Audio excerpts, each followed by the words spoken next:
लाल किले की प्राचीर से तिरंगा लहराते ही जैसे ही नरेंद्र मोदी ने देश को संबोधित करना शुरू किया, देश की निगाहें टीवी स्क्रीन पर टिक गईं। लेकिन इस बार का 15 अगस्त का भाषण कोई साधारण स्वतंत्रता दिवस का भाषण नहीं था। भाषण के ठीक मध्य में प्रधानमंत्री ने जैसे ही एक विशेष शब्द का प्रयोग किया और एक नई राष्ट्रीय नीति का संकेत दिया, तो बहुजन और दलित समाज के करोड़ों घरों में एक अजीब सा सन्नाटा और फिर अचानक एक जबरदस्त हलचल मच गई। एक ऐसा ऐलान जिसने भारत की दशकों पुरानी राजनीति, सामाजिक समीकरण और अधिकारों की लड़ाई की बुनियाद को पूरी तरह से हिलाकर रख दिया। अगर आप बाबा साहब डॉक्टर भीमराव अंबेडकर के विचारों में विश्वास रखते हैं, संविधान के सम्मान और अपने अधिकारों के लिए सजग हैं, तो आज का ये वीडियो आपके लिए केवल एक जानकारी नहीं, बल्कि आपकी आने वाली पीढ़ियों के भविष्य का सबसे बड़ा सच साबित होने वाला है। इस वीडियो को अंत तक बिना स्किप किए देखना बेहद जरूरी है, क्योंकि जो बातें आज आप जानने जा रहे हैं वे देश की मुख्यधारा की गोदी मीडिया कभी आपको खुलकर नहीं बताएगी। आगे बढ़ने से पहले इस वीडियो को तुरंत लाइक करें, अपने सभी अम्बेडकरवादी साथियों के साथ ज़्यादा से ज़्यादा शेयर करें और अगर आपने अभी तक हमारे चैनल को सब्सक्राइब नहीं किया है तो तुरंत सब्सक्राइब करके बेल आइकन ज़रूर दबा लें, ताकि संविधान और बहुजन समाज के हक से जुड़ी कोई भी खबर आपसे कभी न छूटे। लाल किले की उस ऐतिहासिक प्राचीर से जब घोषणा हुई तो पहली नज़र में लगा कि ये शायद एक और सामान्य सरकारी योजना है। लेकिन जैसे जैसे उस योजना की बारीकियों, उसके बजट और उसके कानूनी स्वरूप का खाका सामने आने लगा, विश्लेषकों के पसीने छूट गए। दलित समाज के बुद्धिजीवियों, चिंतकों और जमीनी कार्यकर्ताओं ने जब इस फैसले के कानूनी और आर्थिक दस्तावेजों को खंगाला तो उनके होश उड़ गए। यह केवल एक लोक लुभावन वादा नहीं था, बल्कि यह एक ऐसा मास्टर स्ट्रोक या शायद एक ऐसा ऐतिहासिक मोड़ था जिसने एक तरफ तो सदियों से शोषित समाज में एक अभूतपूर्व उम्मीद की लहर दौड़ा दी, वहीं दूसरी तरफ दशकों से सत्ता के मलाईदार पदों पर काबिज व्यवस्थापकों की नींद उड़ा दी। इस ऐलान के बाद से ही पूरे देश के गलियारों में केवल एक ही सवाल तैर रहा है कि क्या वाकई ये कदम दलित समाज को आर्थिक और सामाजिक गुलामी से आज़ादी दिलाने वाला है, या फिर इसके पीछे एक ऐसा बहुत बड़ा राजनीतिक चक्रव्यूह छुपा हुआ है जिसे समझना हर एक अम्बेडकरवादी के लिए बेहद जरूरी है। भारत का इतिहास गवाह है कि जब 15 अगस्त को देश की राजधानी से कोई बड़ा फैसला सुनाया गया है, उसका सीधा असर देश की सबसे बड़ी आबादी पर पड़ा है। लेकिन इस बार का फैसला सीधे तौर पर उस तबके के स्वाभिमान, उनकी आर्थिक स्वतंत्रता और उनके संवैधानिक अधिकारों के सबसे संवेदनशील हिस्से पर चोट करता है। बाबा साहब अंबेडकर ने हमेशा कहा था कि राजनीतिक स्वतंत्रता तब तक अधूरी है जब तक कि सामाजिक और आर्थिक स्वतंत्रता हासिल न हो जाए। लाल किले से हुए इस ऐतिहासिक ऐलान का सीधा संबंध बाबा साहब के इसी सपने से जोड़ा जा रहा है। यही वजह है कि घोषणा के कुछ ही घंटों के भीतर देश के कोने कोने से दलित संगठनों की प्रतिक्रियाएं आने लगीं। गांव-गांव और कस्बों में अंबेडकर भवनों के बाहर लोगों का हुजूम उमड़ पड़ा। लोग एक दूसरे को बधाइयां दे रहे थे, मिठाइयां बांटी जा रही थी, लेकिन इसी खुशी के बीच एक गहरा सन्नाटा और एक बड़ा सस्पेंस भी जन्म ले रहा था। अनुभवी अंबेडकरवादी और संविधान के जानकार इस बात को बहुत अच्छी तरह जानते हैं कि कागजों पर दिखने वाली नीतियां और जमीन पर उतरने वाली हकीकत में हमेशा एक बड़ा अंतर रहा है। जब इस नए ऐलान की धाराओं और उसके प्रारूप को ध्यान से पढ़ा गया तो उसमें कुछ ऐसे शब्द और ऐसी शर्तें दिखाई दी जिन्होंने विद्वानों को सोचने पर मजबूर कर दिया। यह फैसला केवल बजटीय आवंटन का नहीं था, यह फैसला था भारत के सबसे बड़े संसाधन यानी जमीन, बड़े व्यापारिक ठेकों और देश की प्रशासनिक शक्ति में दलित समाज की सीधी हिस्सेदारी से जुड़ा हुआ। अब तक जो अधिकार केवल आरक्षण की सीमाओं में बांधकर रखे गए थे, इस ऐलान ने उन सीमाओं को तोड़कर एक ऐसा नया दरवाजा खोलने का दावा किया है जिसकी कल्पना शायद किसी ने नहीं की थी। लेकिन सवाल ये उठता है कि क्या मौजूदा व्यवस्था इस बदलाव को इतनी आसानी से स्वीकार कर पाएगी? जैसे ही इस फैसले की प्रतिलिपि विभिन्न मंत्रालयों और राज्य सरकारों तक पहुंची, प्रशासनिक अधिकारियों के बीच एक हड़कंप मच गया। कई राज्यों के मुख्यमंत्री तुरंत आपातकालीन बैठकों में व्यस्त हो गए। देश के बड़े बड़े अर्थशास्त्री और समाजशास्त्री इस नीति का विश्लेषण करने के लिए टीवी चैनलों पर बैठने लगे। लेकिन दिलचस्प बात यह थी कि किसी को भी इसके दूरगामी परिणामों का पूरा अंदाजा नहीं हो पा रहा था। एक तरफ जहां बहुजन बस्तियों में जश्न का माहौल था, वहीं दूसरी तरफ सत्ता के पुराने पैरोकारों के माथे पर चिंता की लकीरें साफ देखी जा सकती थी। उन्हें डर इस बात का था कि अगर ये ऐलान पूरी तरह से लागू हो गया तो भारत की सामाजिक संरचना में सदियों से बना आ रहा शक्ति का संतुलन हमेशा के लिए बदल जाएगा। लेकिन इस पूरे घटनाक्रम में जो सबसे ज्यादा चौंकाने वाली बात सामने आई, वो थी इस नीति के लागू होने की समय सीमा और उसकी गुप्त शर्तें। लाल किले के भाषण में जो बातें ऊपर से बहुत आकर्षक और क्रांतिकारी दिखाई दे रही थी, उनके अंदर एक ऐसा कानूनी पेच छिपा हुआ था जो आने वाले समय में एक बहुत बड़े सामाजिक आंदोलन का कारण बन सकता है। जो लोग इस फैसले को केवल एक राजनीतिक दांव मान रहे थे, वे भी इसके कानूनी और संवैधानिक पहलुओं को देखकर हैरान रह गए। बाबा साहब के विचारों को जीने वाले युवाओं ने तुरंत इस नीति के हर एक पन्ने की पड़ताल शुरू कर दी, क्योंकि वे जानते हैं कि जब भी शोषितों को उनका हक देने की बात आती है तो व्यवस्था में बैठे लोग कोई न कोई ऐसा रास्ता निकाल लेते हैं जिससे अधिकार सिर्फ कागजों तक सीमित रह जाएं। लेकिन इस बार कहानी थोड़ी अलग नजर आ रही है। इस बार जो ऐलान हुआ है उसने सीधे तौर पर उन संस्थाओं और उन ढांचों को चुनौती दी है जो अब तक एक खास वर्ग के नियंत्रण में थे। यही कारण है कि देश का माहौल अचानक बेहद गर्म हो चुका है। हर तरफ केवल इसी एक बात की चर्चा है कि क्या ये फैसला सच में दलितों की तकदीर बदलने वाला सिद्ध होगा या इसके पीछे कोई ऐसा खेल खेला गया है जो आने वाले दिनों में ही बेनकाब होगा। जमीनी स्तर पर माहौल ऐसा बन चुका है कि लोग रात रात भर जागकर इस फैसले के हर एक पहलू पर चर्चा कर रहे हैं। अम्बेडकरवादी विचारक इस बात का विश्लेषण करने में जुटे हैं कि बाबा साहब के बनाए संविधान के दायरे में रहते हुए इस फैसले से समाज का अधिकतम लाभ कैसे निकाला जाए और इसके अंदर छिपे हुए संभावित खतरों से समाज को कैसे सावधान किया जाए। जैसे जैसे दिन ढलता गया और 15 अगस्त की शाम ढली, देश के बड़े बड़े राजनीतिक विश्लेषकों के ऐसे ऐसे बयान सामने आने लगे जिन्होंने इस पूरे मामले को और अधिक रहस्यमयी और संवेदनशील बना दिया। कुछ विश्लेषकों का दावा था कि यह कदम भारत के इतिहास में बहुजनों के आर्थिक सशक्तिकरण का सबसे बड़ा अध्याय लिखेगा, जबकि कुछ का मानना था कि यह एक ऐसा कदम है जिसके परिणाम पूरे देश की आर्थिक व्यवस्था को हिलाकर रख देंगे। इस बहस ने पूरे देश को दो हिस्सों में बांट दिया है। एक तरफ उम्मीद और जश्न का माहौल है तो दूसरी तरफ एक गहरी आशंका और सजगता की लहर है। लेकिन इस पूरे घटनाक्रम के केंद्र में जो सबसे बड़ा सवाल खड़ा है वो ये है कि आखिर उस भाषण के उस विशिष्ट हिस्से में ऐसा क्या लिखा था जिसने रातों रात पूरे भारत की राजनीति और सामाजिक ताने बाने को झकझोर कर रख दिया। लाल किले की प्राचीर से गूंजती आवाज ने उस दिन सिर्फ भाषण की औपचारिकता पूरी नहीं की, बल्कि एक ऐसी नीति की नींव रखी जिसकी गूंज सीधे बहुजन समाज के दिलों तक पहुंची। नरेंद्र मोदी ने अपने संबोधन के सबसे अहम हिस्से में जब सीधे बाबा साहब डॉक्टर भीमराव अंबेडकर के सबसे मुख्य संदेश शिक्षित बनो का जिक्र किया तो मानो करोड़ों अंबेडकरवादियों की सांसें थम गईं। प्रधानमंत्री ने स्पष्ट शब्दों में कहा कि बाबा साहब का ये सपना केवल किताबों में सिमटकर नहीं रहेगा, बल्कि इसे धरातल पर उतारने के लिए सरकार एक अभूतपूर्व और क्रांतिकारी कदम उठाने जा रही है। उन्होंने ऐलान किया कि देश के लाखों दलित छात्र छात्राओं को अब उच्च शिक्षा के लिए तरसने की जरूरत नहीं होगी। भारत सरकार अपने पूरे खर्चे पर उन्हें दुनिया के सबसे प्रतिष्ठित विदेशी विश्वविद्यालयों में पढ़ने के लिए भेजेगी। ऑक्सफोर्ड, कैम्ब्रिज, हार्वर्ड और MIT जैसे विश्व स्तरीय संस्थानों का पूरा खर्च, दाखिले की फीस से लेकर रहने खाने और हवाई यात्रा तक का सारा बोझ अब केंद्र सरकार उठाएगी। नरेंद्र मोदी का यह बयान आते ही ऐसा लगा जैसे सदियों से बंद दरवाजों पर एक साथ किसी ने दस्तक दे दी हो, क्योंकि विदेश जाकर पढ़ाई करना अब तक सिर्फ एक खास वर्ग या बेहद अमीर घरानों का सपना माना जाता था। प्रधानमंत्री ने अपने इस ऐतिहासिक वक्तव्य में बार बार इस बात पर जोर दिया कि दलित समाज के प्रतिभावान युवाओं को अगर सही अवसर और वैश्विक स्तर का मंच मिले तो वे न केवल अपने परिवार और समाज का भाग्य बदल सकते हैं, बल्कि भारत को विश्व गुरु बनाने की राह में सबसे महान और मजबूत स्तंभ बन सकते हैं। नरेंद्र मोदी ने साफ कहा कि देश की मुख्य धारा तब तक अधूरी है जब तक कि शोषित, वंचित और पिछड़े वर्ग के नौजवान दुनिया की सबसे आधुनिक तकनीक, कानून, विज्ञान और अर्थशास्त्र की शिक्षा हासिल करके देश के नीति निर्धारण में भागीदार न बने। जब प्रधानमंत्री लाल किले से ये बात कह रहे थे तो टीवी स्क्रीन के सामने बैठे हर अम्बेडकरवादी के रोंगटे खड़े हो गए। जो समाज सदियों से मूलभूत शिक्षा और संसाधनों के लिए संघर्ष करता आया था, उसके बच्चों के लिए सीधे विदेशों की शीर्ष यूनिवर्सिटीज के रास्ते खोलने का यह वादा साधारण बात नहीं थी। लेकिन इसी ऐतिहासिक भाषण के साथ ही एक ऐसा माहौल बनने लगा जिसने विद्वानों, शिक्षाविदों और सामाजिक कार्यकर्ताओं को सोचने और इसकी गहराइयों में उतरने पर मजबूर कर दिया। जैसे ही नरेंद्र मोदी का ये भाषण खत्म हुआ, सोशल मीडिया से लेकर जमीनी स्तर तक चर्चाओं का दौर बेहद तेज हो गया। एक तरफ बहुजन युवाओं के चेहरे पर एक नई चमक और उत्साह की लहर साफ देखी जा सकती थी। जिन छात्रों के पास संसाधनों की कमी के कारण अपने सपने बीच में ही छोड़ने की मजबूरी थी, उनके लिए ये घोषणा एक वरदान की तरह सामने आई। लेकिन जैसे जैसे इस व्यापक योजना के ड्राफ्ट और उसकी नीतिगत बारीकियों को खंगाला जाने लगा तो अम्बेडकरवादी विचारकों के सामने कई ऐसे सवाल खड़े होने लगे जिनके जवाब ढूंढना बेहद जरूरी था। प्रधानमंत्री द्वारा घोषित इस योजना का बजट कितना विशाल होगा? प्रतिवर्ष कितने हजार या लाख छात्रों को वास्तव में विदेश भेजा जाएगा? और सबसे बड़ी बात, इस चयन प्रक्रिया का आधार क्या होगा? इतिहास गवाह है कि जब जब बड़ी योजनाओं का ढिंढोरा पीटा जाता है तो उनके नियमों की जटिलता के कारण असल हकदार अक्सर कतार में पीछे छूट जाते हैं। नरेंद्र मोदी ने अपने वक्तव्य में यह दावा जरूर किया कि इस योजना में किसी भी प्रकार की बिचौलिया व्यवस्था नहीं होगी और पारदर्शी डिजिटल पोर्टल के जरिए सीधे दलित छात्रों को चयन का अवसर मिलेगा। लेकिन प्रशासनिक गलियारों में इस ऐलान के बाद जिस तरह की सुगबुगाहट शुरू हुई, उसने सस्पेंस को कई गुना बढ़ा दिया। देश के बड़े बड़े शिक्षा विशेषज्ञों का मानना था कि अगर लाखों दलित छात्रों को हर साल विदेश भेजने का बजट स्वीकृत किया जाता है तो इसके लिए देश के मौजूदा शिक्षा बजट में एक ऐतिहासिक फेरबदल करना पड़ेगा। वहीं दूसरी तरफ नौकरशाही के कुछ पुराने अधिकारियों के माथे पर चिंता की लकीरें साफ देखी जाने लगीं। उन्हें इस बात का डर सताने लगा कि अगर दलित समाज की एक पूरी पीढ़ी दुनिया के सबसे बड़े विश्वविद्यालयों से पढ़कर वापस लौटेगी तो देश की प्रशासनिक व्यवस्था, बड़ी कंपनियों के प्रशासनिक पदों और सामाजिक निर्णयों में उनका वर्चस्व कितना बढ़ जाएगा।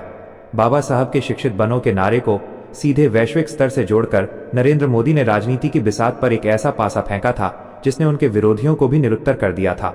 अम्बेडकरवादी विचारक भी इस बात को भली भांति जानते हैं कि बाबा साहब ने खुद लंदन स्कूल ऑफ इकोनॉमिक्स और कोलंबिया यूनिवर्सिटी से उच्च शिक्षा प्राप्त करके ही देश को एक महान संविधान दिया था। ऐसे में जब देश का प्रधानमंत्री ये कहे कि वो लाखों बाबा साहब तैयार करने के लिए सरकारी खजाना खोलने को तैयार हैं, तो इस बात को पूरी तरह से खारिज करना किसी के लिए संभव नहीं था।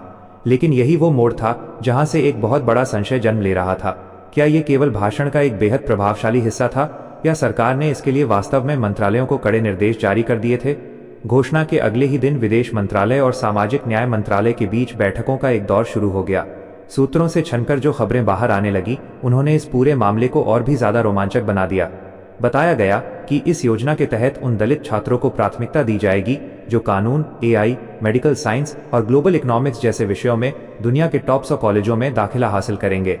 नरेंद्र मोदी के इस विजन को अगर धरातल पर पूरी तरह लागू कर दिया जाता है तो ये भारतीय समाज में एक बहुत बड़ी क्रांति ला सकता है। एक ऐसा बदलाव जो सदियों की असमानता को कुछ ही वर्षों में मिटाने की ताकत रखता है। लेकिन जैसे जैसे जमीनी हकीकत का विश्लेषण शुरू हुआ, अम्बेडकरवादी संगठनों ने एक गहरी और पैनी नज़र इस बात पर रखनी शुरू कर दी कि क्या इस योजना के अंदर कोई ऐसी छिपी हुई शर्त तो नहीं है जो बाद में छात्रों के लिए रुकावट बन जाए। इस महाऐलान के बाद पूरे देश का माहौल एक अजीब सी कशमकश से भर गया है।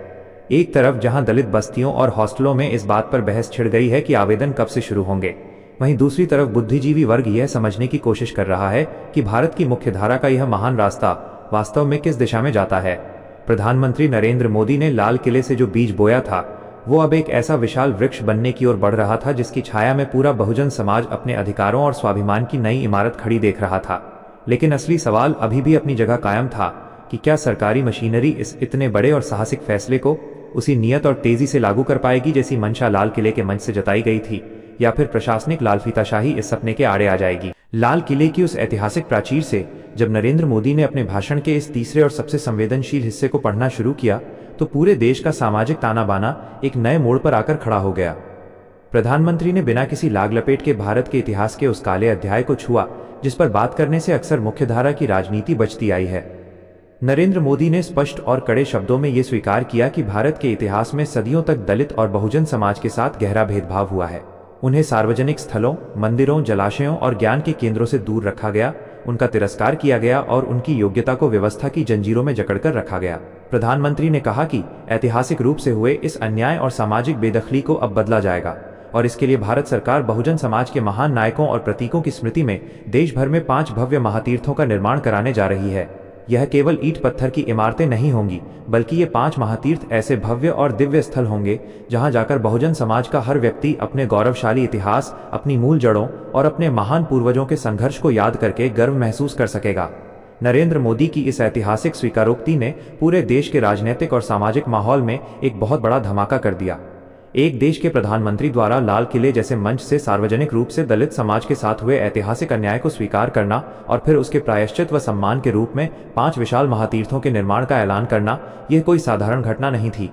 प्रधानमंत्री ने अपने संबोधन में कहा कि बाबा साहब अम्बेडकर, संत कबीर, संत रविदास, ज्योतिबा फुले और माता सावित्रीबाई फुले जैसे महापुरुषों ने इस देश को मानवता और समता का पाठ पढ़ाया, लेकिन इतिहास के पन्नों में और राष्ट्रीय स्मारकों में उन्हें वह स्थान नहीं दिया गया जिसके वे वास्तविक हकदार थे।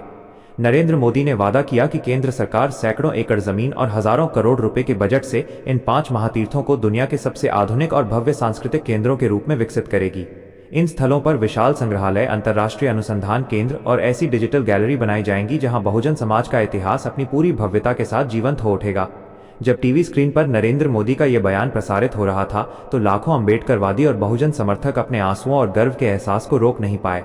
सदियों से जिस समाज को यह एहसास कराया गया था कि उसका कोई इतिहास नहीं है, जिस समाज की गाथाओं को मुख्यधारा की किताबों से मिटाने की कोशिश की गई, आज उसी समाज के स्वाभिमान को पुनर्स्थापित करने के लिए देश की सबसे शीर्ष सत्ता राष्ट्रीय मंच से संकल्प ले रही थी। लेकिन जैसे ही इस महाऐलान की खबर फैली, खुशियों के इस ज्वार के साथ साथ एक बहुत गहरा विश्लेषण भी शुरू हो गया। बहुजन चिंतकों और सामाजिक विचारकों ने तुरंत इस बात पर ध्यान देना शुरू किया कि आखिर ये 5 महातीर्थ कौन कौन से स्थानों पर बनाए जाएंगे और उनका वास्तविक स्वरूप क्या होगा।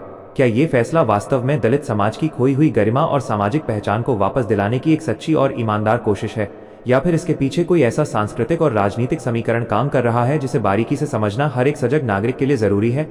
प्रधानमंत्री नरेंद्र मोदी ने अपने भाषण में आगे कहा कि ये 5 महातीर्थ आने वाली पीढ़ियों के लिए प्रेरणा के ऐसे स्रोत बनेंगे जहां देश विदेश से लोग आकर यह देख सकेंगे कि भारत की वास्तविक आत्मा और उसकी नींव बहुजन नायकों के पसीने और विचारों से सींची गई है। उन्होंने कहा कि इन परिसरों में दलित युवाओं के लिए शोध केंद्र और पुस्तकालय भी होंगे ताकि इतिहास केवल पत्थरों में न दिखे बल्कि बौद्धिक क्रांति का केंद्र भी बने। लाल किले से आया ये बयान जितना लुभावना और दूरगामी लग रहा था, उसने देश के पुराने और संकीर्ण सोच वाले वर्गों के पेट में दर्द पैदा कर दिया। प्रशासनिक गलियारों और पुरानी व्यवस्था के संरक्षकों में ये चर्चा तेज हो गई कि अगर भारत के सबसे प्रमुख स्थानों पर बहुजन नायकों के इतने विशाल महातीर्थ बन गए तो देश का सांस्कृतिक केंद्र बिंदु हमेशा के लिए बदल जाएगा। सदियों से स्थापित व्यवस्था का प्रभुत्व समाप्त हो जाएगा और बहुजन समाज अपनी ऐतिहासिक चेतना के साथ एक नई शक्ति बनकर उभरेगा। इसी बीच जैसे जैसे इस योजना के पहले खाके की जानकारी बाहर आने लगी, पूरे घटनाक्रम में एक नया मोड़ आ गया। अम्बेडकरवादी विद्वानों ने इस बात पर सवाल उठाना शुरू कर दिया कि केवल स्मारक और महातीर्थ बना देने से दलित समाज की वर्तमान जमीनी समस्याओं जैसे कि जातिगत हिंसा और आर्थिक असमानता का समाधान कैसे होगा। प्रधानमंत्री नरेंद्र मोदी के इस कदम को जहां एक तरफ ऐतिहासिक सम्मान का नाम दिया जा रहा था, वहीं दूसरी तरफ कुछ जानकार इसे एक बहुत बड़े सांस्कृतिक दांव के रूप में देख रहे थे। सवाल ये उठने लगा कि इन 5 महातीर्थों के प्रबंधन और संचालन की बागडोर किसके हाथों में होगी। क्या बहुजन नायकों के इन पवित्र स्थलों का नियंत्रण स्वयं बहुजन समाज के प्रतिनिधियों, बौद्ध भिक्षुओं और अम्बेडकरवादी विचारकों के पास रहेगा, या फिर सरकारी तंत्र और गैर बहुजन अधिकारी इस पर अपना कब्जा जमा लेंगे? ये एक ऐसा सवाल था जिसने पूरे माहौल में एक अजीब सा खिंचाव और गंभीर बहस को जन्म दे दिया। देश के कोने कोने में बसे अम्बेडकर भवनों, हॉस्टलों और अध्ययन केंद्रों में इस ऐलान पर देर रात तक चर्चाएं चलने लगीं। लोग इस बात का बारीकी से अध्ययन करने लगे कि बाबा साहब अम्बेडकर ने जिन पंचतीर्थों की बात की थी, क्या ये नया ऐलान उसी कड़ी का विस्तार है या ये उससे बिल्कुल अलग एक नई योजना है। नरेंद्र मोदी ने अपने भाषण में जिस दृढ़ता के साथ बहुजन नायकों के योगदान का बखान किया, उसने ये साफ कर दिया था कि अब बहुजन इतिहास को नजरअंदाज करना किसी भी सरकार के लिए संभव नहीं रह गया है। लेकिन सस्पेंस इस बात को लेकर गहराता जा रहा था कि इन 5 महातीर्थों के निर्माण की वास्तविक समय सीमा क्या होगी और इसके लिए सरकार जमीन का अधिग्रहण कहां और कैसे करेगी। क्या ये घोषणा सिर्फ 15 अगस्त के भाषण की एक गूंज बनकर रह जाएगी या फिर अगले ही दिन से मंत्रालयों में इसके लिए बजट जारी होने का काम शुरू हो जाएगा? अगले ही दिन जब गृह मंत्रालय और संस्कृति मंत्रालय के अधिकारियों की एक उच्च स्तरीय बैठक की खबर आई, तो ये साफ हो गया कि लाल किले से नरेंद्र मोदी द्वारा किया गया ये ऐलान सिर्फ हवा में तीर नहीं था। सूत्रों के मुताबिक सरकार ने इन 5 महातीर्थों के लिए देश के अलग अलग राज्यों में जमीन चिन्हित करने की प्रक्रिया शुरू कर दी थी। लेकिन इसी प्रक्रिया के साथ ही कई स्थानीय स्तर पर विरोध और खींचतान की सुगबुगाहट भी सामने आने लगी। कुछ तत्वों को ये कतई बर्दाश्त नहीं हो रहा था कि देश की सबसे मूल्यवान जमीनों पर बहुजन नायकों के विशाल प्रतीक खड़े हों। यह खींचतान इस बात का संकेत थी कि यह लड़ाई सिर्फ ईंट और गारे की नहीं है, बल्कि यह लड़ाई भारत के सांस्कृतिक इतिहास पर बहुजन समाज के हक और पहचान को दर्ज कराने की है। आज पूरा बहुजन समाज एक ऐसी स्थिति में खड़ा है जहां एक तरफ अपने नायकों के इस अभूतपूर्व सम्मान की अपार खुशी है, तो दूसरी तरफ अपने संवैधानिक अधिकारों को लेकर एक गहरी सतर्कता भी है। नरेंद्र मोदी ने बहुजन नायकों की स्मृतियों को 5 महातीर्थों के रूप में अमर करने का जो वादा देश के सामने रखा है, उसने भारत की भावी राजनीति और सामाजिक दिशा को पूरी तरह से बदल कर रख दिया है। लेकिन इस पूरी कहानी का सबसे बड़ा और चौंकाने वाला पहलू अभी भी सामने आना बाकी था, क्योंकि जैसे जैसे इस फैसले के सामाजिक और आर्थिक प्रभाव के पन्ने खुलने शुरू हुए, एक ऐसा सच सामने आया जिसने पूरे देश की सांसें रोक दी। लाल किले की प्राचीर से गूंजती प्रधानमंत्री नरेंद्र मोदी की आवाज ने भाषण के चौथे चरण में प्रवेश करते ही एक ऐसा नया मोड़ लिया जिसने प्रशासनिक व्यवस्था की जड़ों को हिलाकर रख दिया। अब तक देश ने बड़ी बड़ी योजनाओं और बजटीय आवंटन के ऐलान तो कई बार सुने थे, लेकिन इस बार नरेंद्र मोदी ने जिस नई और अभूतपूर्व नीति का ढांचा देश के सामने रखा, उसने सरकारी तंत्र के पारंपरिक ढर्रे को ही पूरी तरह से बदलकर रख दिया। प्रधानमंत्री ने घोषणा की कि दलित समाज को मुख्यधारा से जोड़ने और उन्हें प्रगति की नई ऊंचाइयों तक पहुंचाने के लिए अब योजनाएं केवल बंद कमरों या वातानुकूलित दफ्तरों में नहीं बनेंगी, बल्कि सरकार खुद चलकर दलितों के दरवाजे तक पहुंचेगी। उन्होंने एक विशेष और अधिकार संपन्न प्रशासनिक टीम के गठन का ऐलान किया, जिसके अंतर्गत सरकारी कर्मचारी खुद दलित समाज के गरीब से गरीब परिवार के घर घर जाकर उनकी हर छोटी बड़ी समस्या, प्रशासनिक अड़चन और अभाव को सुनेंगे और दर्ज करेंगे। सबसे बड़ी बात यह कि ये केवल कागजी खानापूर्ति नहीं होगी, इन समस्याओं के निवारण की सीधी जवाबदेही केंद्र सरकार की होगी और इस पूरी व्यवस्था की निगरानी और समीक्षा खुद प्रधानमंत्री नरेंद्र मोदी अपने प्रत्यक्ष देखरेख में करेंगे। नरेंद्र मोदी का यह बयान आते ही प्रशासनिक गलियारों से लेकर सामाजिक कार्यकर्ताओं के बीच एक हलचल मच गई। सदियों से जिस व्यवस्था में एक आम दलित व्यक्ति को अपने छोटे से काम, प्रमाण पत्र या योजना के लाभ के लिए सरकारी दफ्तरों के अनगिनत चक्कर काटने पड़ते थे और अधिकारियों की उपेक्षा झेलनी पड़ती थी, उस व्यवस्था को पलटकर अब अफसरशाही को जनता के द्वार पर खड़ा करने का यह संकल्प बेहद क्रांतिकारी था। प्रधानमंत्री ने स्पष्ट किया कि जब तक सरकारी तंत्र खुद जमीनी हकीकत से रूबरू नहीं होगा और हर दलित परिवार की विशिष्ट समस्याओं को नहीं समझेगा, तब तक मुख्यधारा से जोड़ने की सभी बातें अधूरी रहेंगी। नरेंद्र मोदी ने कहा कि वो खुद इस विशेष प्रशासनिक टीम की प्रगति रिपोर्ट की समीक्षा करेंगे और किसी भी स्तर पर लापरवाही बरतने वाले अधिकारियों के खिलाफ सख्त से सख्त कार्रवाई की जाएगी। लाल किले से आए इस सीधे संदेश ने नौकरशाही के पसीने छुड़ा दिए, क्योंकि अब तक फाइलें दबाकर बैठने वाले अफसरों को ये समझ आ गया था कि इस बार सीधा मुकाबला देश के सर्वोच्च पद से है। जब देश भर के लाखों अम्बेडकरवादी और बहुजन समर्थक इस वक्तव्य को सुन रहे थे, तो उनके मन में उम्मीद के साथ साथ एक बेहद गहरा और गंभीर मंथन भी शुरू हो गया। बाबा साहब डॉक्टर भीमराव अंबेडकर ने हमेशा इस बात पर जोर दिया था कि नीतियां चाहे कितनी भी अच्छी क्यों ना हो, यदि उन्हें लागू करने वाला तंत्र संवेदनहीन और पक्षपाती होगा तो नीतियां कभी फलदायी नहीं हो सकती।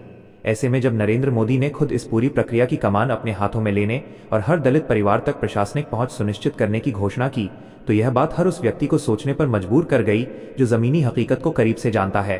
क्या भारत का दशकों पुराना और पूर्वाग्रहों से घिरा प्रशासनिक ढांचा वाकई इतनी ईमानदारी से काम कर पाएगा कि वो दलित बस्तियों के एक एक घर में जाकर उनकी समस्याओं का निस्तारण कर सके? या फिर प्रधानमंत्री का ये सीधा हस्तक्षेप उस व्यवस्था को बदलने की दिशा में पहला ठोस कदम साबित होगा? जैसे ही भाषण समाप्त हुआ, इस विशेष टीम के गठन और उसकी कार्यप्रणाली को लेकर खबरें बाहर आने लगीं। बताया जाने लगा कि इस महत्वाकांक्षी परियोजना के तहत एक ऐसा केंद्रीकृत डिजिटल मॉनिटरिंग सिस्टम तैयार किया जाएगा जो सीधे प्रधानमंत्री कार्यालय से जुड़ा होगा। जब कोई सरकारी कर्मचारी किसी दलित परिवार के घर पहुंचेगा, तो समस्या के दर्ज होते ही एक यूनिक ट्रैकिंग नंबर जनरेट होगा, जिसकी स्थिति पर नरेंद्र मोदी का दफ्तर सीधी नजर रखेगा। इस स्तर की प्रशासनिक निगरानी की कल्पना शायद पहले कभी नहीं की गई थी। इस मॉडल ने बहुजन समाज के युवाओं और बुद्धिजीवियों के भीतर एक नया कौतूहल पैदा कर दिया। जो समाज दशकों से थाने, तहसील और कलेक्ट्रेट के बाहर न्याय की भीख मांगता दिखता था, अब देश के शीर्ष अधिकारी खुद उनके घर आकर उनकी बात सुनने के लिए बाध्य किए जा रहे थे।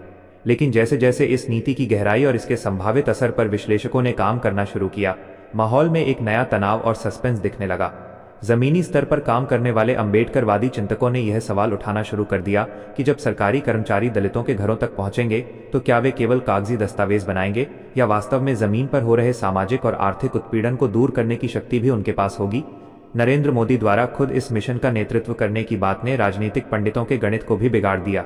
जो विरोधी अब तक सरकार पर केवल घोषणाएं करने का आरोप लगाते थे, उनके पास इस बात का कोई तोड़ नहीं था कि प्रधानमंत्री खुद हर दलित परिवार की समस्या के समाधान का व्यक्तिगत आश्वासन दे रहे हैं। अगले कुछ ही घंटों के भीतर देश के विभिन्न मंत्रालयों के वरिष्ठ सचिवों की एक आपातकालीन बैठक बुलाई गई। सूत्रों के अनुसार नरेंद्र मोदी ने अधिकारियों को सख्त निर्देश दिए कि इस विशेष टीम के मानक और दिशा निर्देश तुरंत तैयार किए जाएं, ताकि 15 अगस्त के भाषण की भावना को बिना किसी देरी के जमीन पर उतारा जा सके। इस बैठक की खबर बाहर आते ही प्रशासनिक महकमे में हड़कंप मच गया। कई राज्यों के अफसर इस बात को लेकर चिंतित होने लगे कि अगर ये डोर टू डोर मॉडल पूरी निष्ठा से लागू हो गया, तो जमीनी स्तर पर व्याप्त भ्रष्टाचार और जातिगत भेदभाव के अनगिनत मामले सीधे प्रधानमंत्री के टेबल तक पहुंच जाएंगे। ये एक ऐसा डर था जिसने नौकरशाही की नींद उड़ा दी थी और बहुजन बस्तियों में एक नई उम्मीद की किरण जगा दी थी। अब पूरे देश का ध्यान इस बात पर टिक गया था कि क्या ये अभूतपूर्व पहल भारत की उस सदियों पुरानी व्यवस्था को ढहा पाएगी जो दलित समाज को मुख्यधारा से दूर रखती आई है। नरेंद्र मोदी का खुद इस मिशन का संरक्षक बनना एक बहुत बड़ा संदेश था, जिसने बहुजन समर्थकों को एक तरफ तो अपनी ताकत का एहसास कराया, वहीं दूसरी तरफ उन्हें आने वाले समय के लिए अत्यधिक सजग भी बना दिया। माहौल ऐसा बन चुका था कि हर कोई ये देखने के लिए उत्सुक था कि जब ये प्रशासनिक टीम जमीन पर उतरेगी तो भारतीय समाज का वास्तविक स्वरूप किस दिशा में मुड़ेगा। लेकिन इस पूरे घटनाक्रम का एक और ऐसा अंतिम और सबसे निर्णायक पहलू अभी बाकी था, जिसकी घोषणा ने पूरे देश की राजनीति, अर्थव्यवस्था और भावी सामाजिक संरचना का सबसे बड़ा और चौंकाने वाला खाका खींचना था। लाल किले की प्राचीर से गूंजती आवाज अब अपने सबसे ऐतिहासिक, दूरगामी और निर्णायक पड़ाव पर पहुंच चुकी थी। नरेंद्र मोदी ने अपने भाषण के इस अंतिम चरण में एक ऐसा महाऐलान किया जिसने भारत की शिक्षा व्यवस्था, सांस्कृतिक ताने बाने और राष्ट्रीय सम्मान की पूरी परिभाषा को ही नए सिरे से गढ़ दिया। प्रधानमंत्री ने घोषणा की कि भारत की भावी पीढ़ियों को अपने वास्तविक इतिहास से जोड़ने के लिए देश के सभी पाठ्यक्रमों, प्राथमिक विद्यालयों से लेकर विश्वविद्यालयों की किताबों में बहुजन और दलित नायकों की गौरव गाथाओं को अनिवार्य रूप से शामिल किया जाएगा। अब तक जिन महान क्रांतियों, आंदोलनों और विचारों को इतिहास के पन्नों के हाशिए पर धकेल दिया गया था, उन्हें राष्ट्रीय पाठ्यक्रम का मुख्य हिस्सा बनाया जाएगा। इसके साथ ही नरेंद्र मोदी ने एक और अभूतपूर्व कदम उठाते हुए ऐलान किया कि हर साल देश भर से बहुजन समाज के उत्कृष्ट योगदान देने वाले नायकों, विचारकों, समाज सुधारकों और जमीनी कार्यकर्ताओं को सूचीबद्ध करके उन्हें शीर्ष राष्ट्रीय पुरस्कारों से नवाजा जाएगा। इस फैसले का सबसे बड़ा उद्देश्य यह सुनिश्चित करना है कि देश और दुनिया का हर तबका उनके अतुलनीय योगदान को पहचाने, ताकि बाबा साहब डॉक्टर भीमराव अंबेडकर, संत कबीर और संत रविदास के उस सपने को साकार किया जा सके जिसमें एक समतामूलक, भयमुक्त और गरिमापूर्ण समाज का निर्माण होता है। नरेंद्र मोदी का यह बयान आते ही ऐसा लगा मानो भारत की वैचारिक और सांस्कृतिक यात्रा में एक नया सूर्योदय हो गया हो। बाबा साहब अंबेडकर ने हमेशा कहा था कि जो कौम अपना इतिहास नहीं जानती वो कभी अपना भविष्य नहीं बना सकती, और संत कबीर व संत रविदास ने जिस बेगमपुरा यानी ऐसे समाज की कल्पना की थी जहाँ कोई छोटा या बड़ा ना हो, जहाँ जाति के आधार पर भेदभाव न हो, उस समतामूलक समाज की नींव रखने के लिए सबसे बड़ा हथियार शिक्षा और सामाजिक सम्मान ही हो सकता है। जब देश का प्रधानमंत्री राष्ट्रीय मंच से यह कहे कि बहुजन नायकों का इतिहास अब केवल विशेष अध्ययन का विषय नहीं रहेगा बल्कि देश के हर बच्चे को पढ़ाया जाएगा, तो यह भारत की भावी सोच में आने वाले बहुत बड़े बदलाव का स्पष्ट संकेत था। लाल किले से हुई इस घोषणा ने सदियों से मुख्य धारा की पाठ्य पुस्तकों में फैली उस असमानता पर सीधी चोट की जिसने दलित और बहुजन महापुरुषों के योगदान को हमेशा कम आंकने की कोशिश की थी। जब टीवी स्क्रीन पर नरेंद्र मोदी के इस अंतिम ऐलान का प्रसारण हो रहा था तो देश भर के अंबेडकरवादी विचारकों, शिक्षकों और बहुजन समर्थकों के बीच एक अभूतपूर्व लहर दौड़ गई। सदियों की उपेक्षा के बाद जब यह राष्ट्रीय स्तर पर स्वीकार किया गया कि बहुजन नायकों का सम्मान किए बिना भारत एक समतामूलक राष्ट्र नहीं बन सकता, तो यह बहुजन आंदोलन के संघर्षों की एक बहुत बड़ी वैचारिक जीत के रूप में देखा गया। लेकिन इस ऐतिहासिक क्षण की खुशी के साथ ही सस्पेंस और उत्सुकता अपने चरम पर पहुंच गई। बुद्धिजीवी वर्ग तुरंत इस बात का विश्लेषण करने में जुट गया कि इस नए पाठ्यक्रम का ढांचा कौन तैयार करेगा। क्या एनसीईआरटी और विभिन्न केंद्रीय शिक्षा बोर्डों में बहुजन समाज के असली प्रतिनिधियों और विद्वानों को शामिल किया जाएगा ताकि इतिहास को उसके सही और निष्पक्ष रूप में पढ़ाया जा सके, या फिर प्रशासनिक व्यवस्था इसमें भी अपने हिसाब से फेरबदल करेगी। प्रधानमंत्री नरेंद्र मोदी ने अपने भाषण में विशेष रूप से रेखांकित किया कि राष्ट्रीय पुरस्कारों की श्रेणी में बहुजन नायकों के नाम पर विशेष सम्मान स्थापित किए जाएंगे। ये पुरस्कार उन लोगों को दिए जाएंगे जो समाज से छुआछूत, जातिगत भेदभाव मिटाने और शिक्षा व अधिकारों की अलग जगाने में अपना जीवन समर्पित कर रहे हैं। इस घोषणा ने देश के कोने कोने में छिपे उन हजारों निस्वार्थ कार्यकर्ताओं के भीतर एक नया स्वाभिमान भर दिया जो बाबा साहब और संत रविदास के विचारों पर चलकर समाज सेवा में लगे हुए हैं। नरेंद्र मोदी का यह विजन सीधे तौर पर उस सामाजिक खाई को पटने वाला था जिसने भारतीय समाज को सदियों से टुकड़ों में बांट रखा था। जब हर तबके का बच्चा स्कूल में संत कबीर के दोहे, संत रविदास की समतावादी वाणी और बाबा साहब के संघर्षों को विस्तार से पढ़ेगा तो आने वाली पीढ़ी के मन से जातिगत जहर अपने आप समाप्त होने लगेगा। लेकिन इस पूरे महा ऐलान के लागू होने की प्रक्रिया को लेकर चर्चाएं बेहद गर्म हो गईं। जैसे ही भाषण समाप्त हुआ, शिक्षा मंत्रालय और संस्कृति मंत्रालय के बीच एक उच्च स्तरीय समन्वय शुरू हो गया। सूत्रों के अनुसार नरेंद्र मोदी ने कड़े निर्देश दिए थे कि आगामी शैक्षणिक सत्र से ही पाठ्य पुस्तकों में इन बदलावों की शुरुआत कर दी जाए। इस खबर ने प्रशासनिक तंत्र में हड़कंप मचा दिया, क्योंकि इतिहास के स्थापित और पारंपरिक पाठ्यक्रमों को बदलकर बहुजन नायकों की गाथाओं को शामिल करना एक बहुत बड़ा वैचारिक फेरबदल था। नौकरशाही के कुछ पुराने तत्वों के लिए इस फैसले को इतनी तेजी से स्वीकार करना आसान नहीं था, लेकिन प्रधानमंत्री की सीधी निगरानी और कड़े रुख के सामने किसी की एक न चली। इस ऐतिहासिक ऐलान के साथ ही भारत के सामाजिक और राजनीतिक क्षितिज पर एक ऐसा नया प्रकाश फैला है जिसने बहुजन समाज के करोड़ों लोगों के दिलों में स्वाभिमान और उम्मीद की एक अमर ज्योति जला दी है। 15 अगस्त के इस भाषण ने यह साबित कर दिया कि बहुजन समाज के अधिकारों, उनके इतिहास और उनके सम्मान की लड़ाई अब केवल सड़कों तक सीमित नहीं है, बल्कि वह देश के सर्वोच्च नीति निर्धारण का सबसे अहम हिस्सा बन चुकी है। नरेंद्र मोदी द्वारा लाल किले की प्राचीर से किए गए इन 5 क्रांतिकारी ऐलानों ने भारत के भावी भविष्य की एक ऐसी तस्वीर खींच दी है जहां हर नागरिक को बराबरी, न्याय और सम्मान का हक मिलेगा। ये एक ऐसा ऐतिहासिक मोड़ है जो आने वाली सदियों तक भारत को समतामूलक और मजबूत बनाने की दिशा में सबसे बड़ा मील का पत्थर साबित होगा। आज इस पूरे घटनाक्रम और भारत के इस नए इतिहास के साक्षी बनने के लिए आप सभी दर्शकों का बहुत बहुत शुक्रिया और हृदय से धन्यवाद। आपका ये अटूट समर्थन, संविधान के प्रति आपकी निष्ठा और बाबा साहब के विचारों के प्रति आपका ये समर्पण ही हमारे समाज की सबसे बड़ी ताकत है। जिस तरह से आपने इस पूरी जानकारी को अंत तक देखा और समझा है, वो ये दर्शाता है कि आप अपने अधिकारों और अपने गौरवशाली इतिहास के प्रति कितने सजग हैं। हम आशा करते हैं कि बहुजन समाज के स्वाभिमान और अधिकारों से जुड़ा ये ऐतिहासिक सच देश के कोने कोने तक पहुंचेगा। इस सफर में हमारे साथ लगातार बने रहने, अपनी प्रतिक्रियाएं देने और इस वैचारिक क्रांति का हिस्सा बनने के लिए हम एक बार फिर आप सभी का दिल से आभार व्यक्त करते हैं। जय भीम, जय भारत।